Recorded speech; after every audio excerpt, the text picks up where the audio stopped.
A warm welcome for Britain's Foreign Secretary, meeting the Emir of Qatar to lend his support to efforts to resolve the crisis in the Gulf. For more than a month, Saudi Arabia, the United Arab Emirates, Bahrain and Egypt have maintained an embargo on Qatar.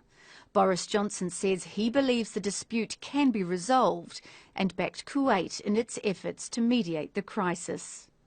I'm here to give support to the Emir of Kuwait and the Kuwaiti government, who are leading the work of trying to de-escalate the situation and bring people together.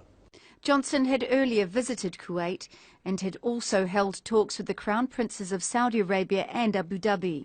He admitted it was unlikely a solution would be found immediately, but he didn't expect it to descend into a military conflict. There's no possibility of a military escalation. On the contrary, what people want to do, I think, is to, we think the blockade was unwelcome, and we hope there will be a de-escalation. But of course, we are working, supporting our Kuwaiti friends.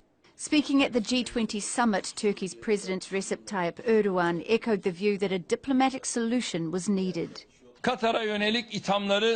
There are allegations against Qatar, and we believe those to be unfair and sanctions to be unjust. Just like all countries in the world, the sovereignty of Qatar must be respected. The peace, stability and security of our brothers in the Gulf are as important to us as that of the Turkish people. Countries who have weight in the region should work towards a reasonable solution.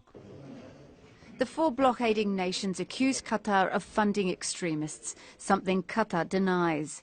Their demands include Qatar curbing ties with Iran, shutting down Al Jazeera and closing a Turkish military base in Qatar.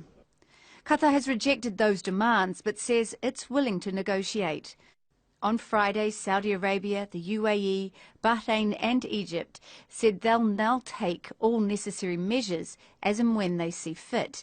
As yet, there is no indication of what that might mean. The US Secretary of State Rex Tillerson is due to visit Kuwait on Monday.